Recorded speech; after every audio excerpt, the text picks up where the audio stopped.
Hey everybody, welcome back to World History with Mr. Finn.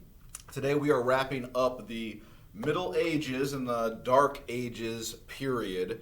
We have just started to come out of the quote-unquote Dark Ages with the creation of universities that are popping up, the use of vernacular, remember the common language that is being used in new writing and literature. Science is starting to come back around. Arithmetic and grammar, all of the topics that you might have in class, in school, are now starting to come back and be taught to people during this time period. And we have two things to get to today. It's not super long, so it will be a little bit shorter video, I think, but once we get going, who knows. But where we will start is with the building. This is the last part of the change that happens. Engineering. Engineering is a term that is used to describe, buildings, bridges, castles, cathedrals and churches and all of those things.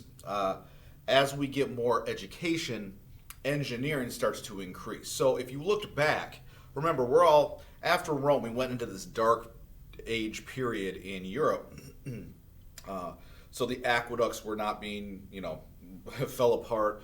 These large-scale buildings, the Colosseum in Rome, all of these things that were once possible because Rome had a level of education to accomplish these things, all kind of fell apart. No one had that education, and so we ended up living in basically huts until we started to see castles being made, first with wood and then stone. But as we move along to that same time period that we're finishing up today, between the years of 1000 to 1300 AD, it's a 300-year period, so keep that in mind. The final thing that we start to see is building, let's just call it technology, even though it's not technology like you would think. Building tech.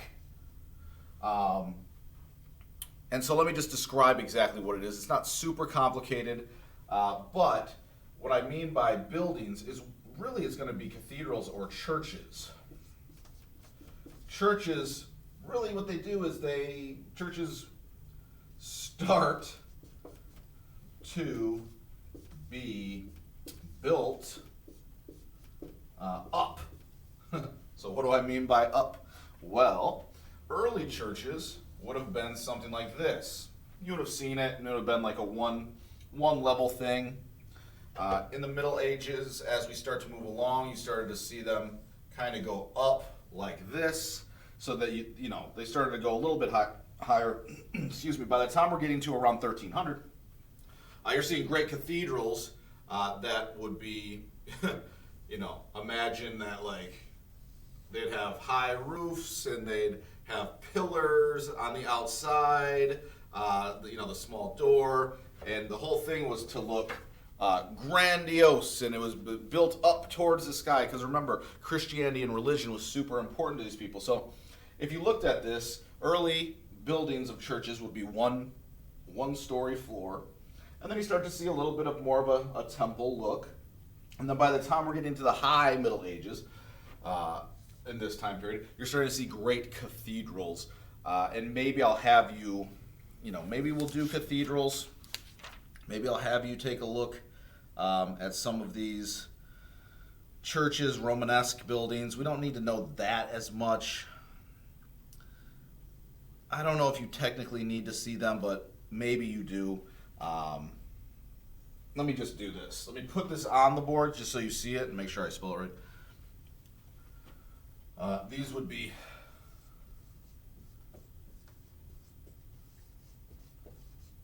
cathedrals with an A. Let me just make sure, because if I have you look it up, there it is. Cathedrals. I'll probably have you look it up. We'll see.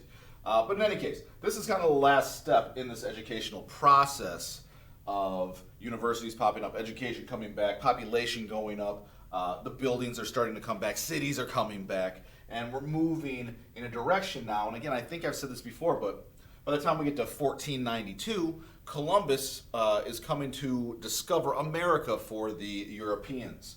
So we're not getting far off from the start of U.S. history or American history here at this time. So on that note, we're going to shift because everything seems so good.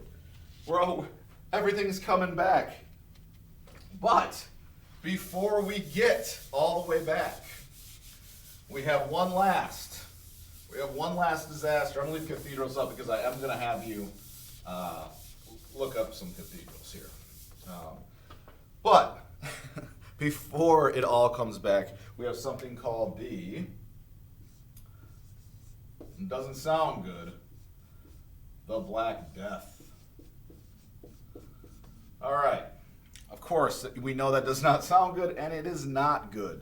The Black Death is the term at the time used for the bubonic plague.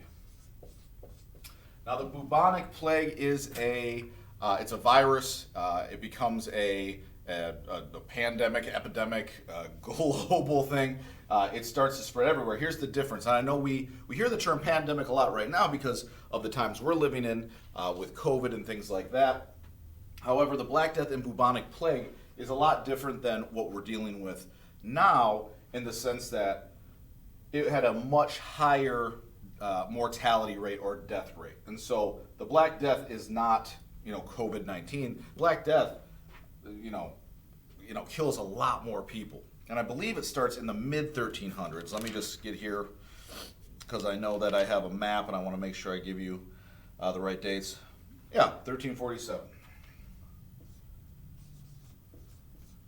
1347, this is going to break out, and it's going to spread for a few years. I mean, and by a few years, I'm saying, well, we go to 1351.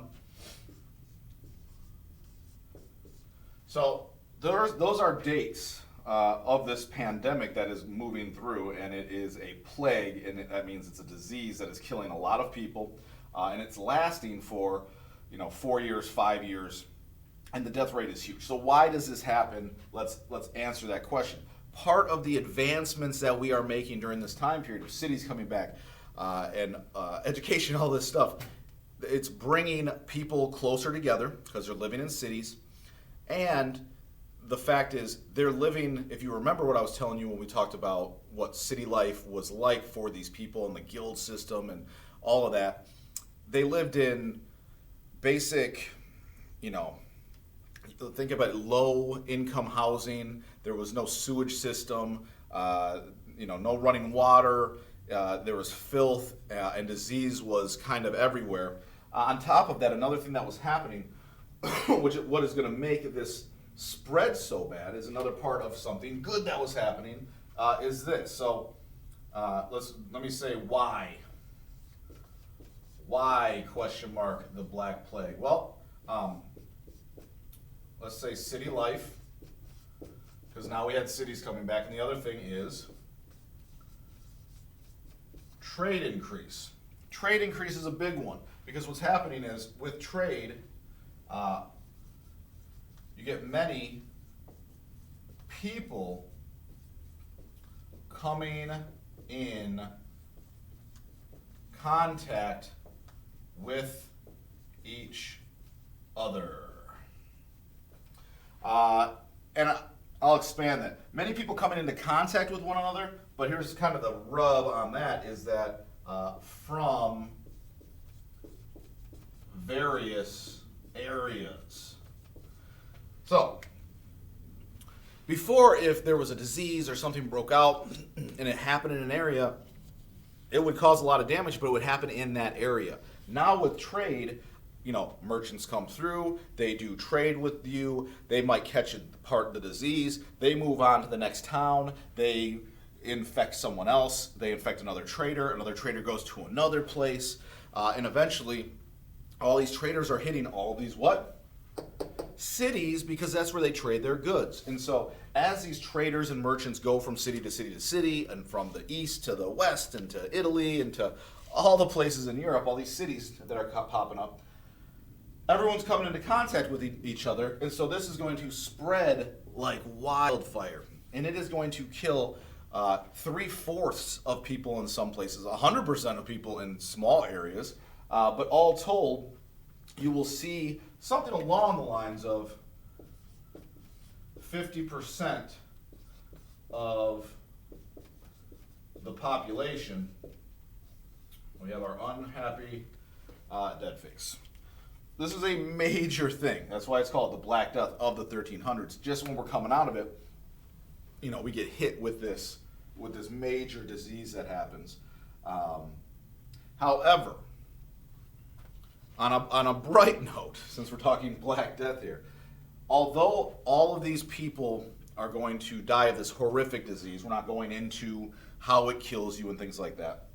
But as these people are killed off by this disease, just because they're killed off by the disease does not change the fact that we have already put in place increased food production, the idea of universities, is all the intelligence stuff that we had gained. It's just that we take this basic speed bump of this disease that comes in, but post the Black Death, we still have food production and the population will rebound and continue to move forward after this. But this is a major event in European history, and it comes, just as Europe is getting out of the quote-unquote Dark Ages, unfortunately for them. Now, what else? What else is going to take us to our assignment for today?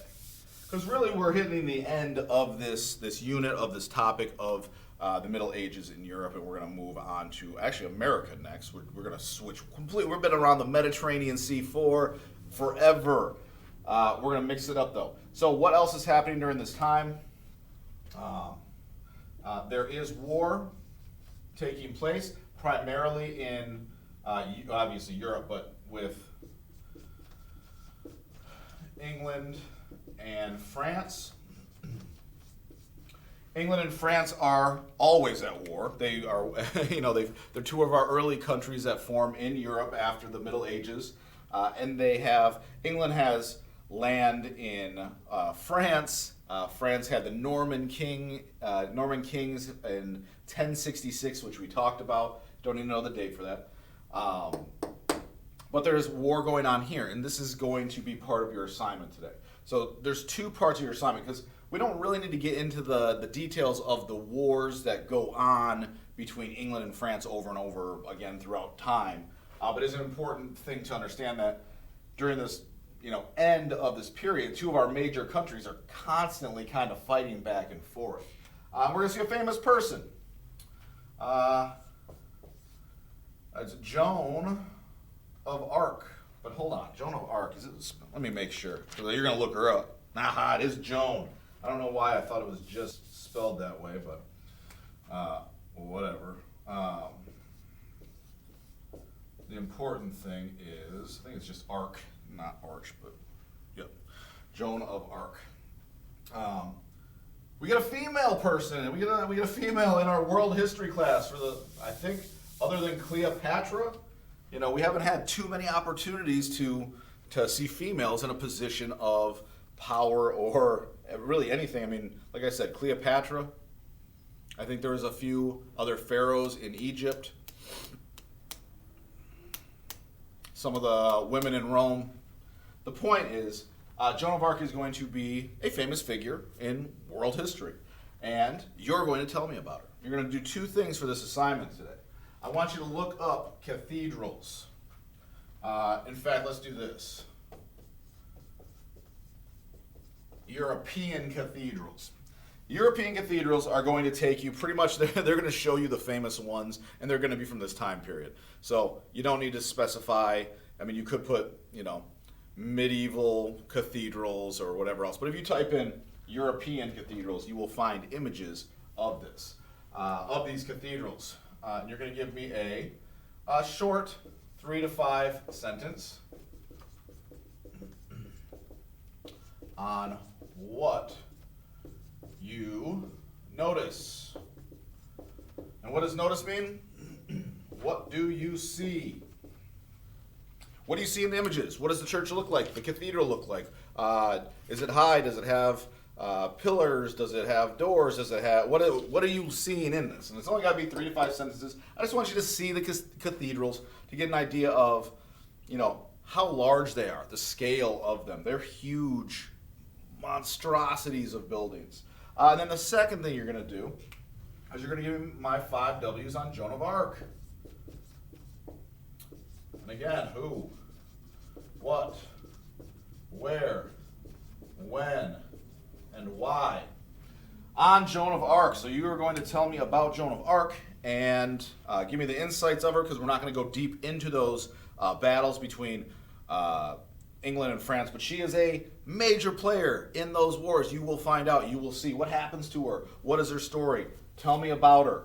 Those are your 2 parts of today's assignment. So, on that note, make sure you get this to me for attendance and participation purposes. And next class, and before, I want to make sure I'm not lying to you. Yep. Next class, we are switching it up. We are going to the Americas. We're coming here to America, and we're going to take a look at what the native populations here were doing throughout time. So we're going to jump backwards in time to go back to see what it was like in America moving forward to get to this point. So then we can see the meeting of Europe and America. So I look forward to seeing what you get, and I will see you next class.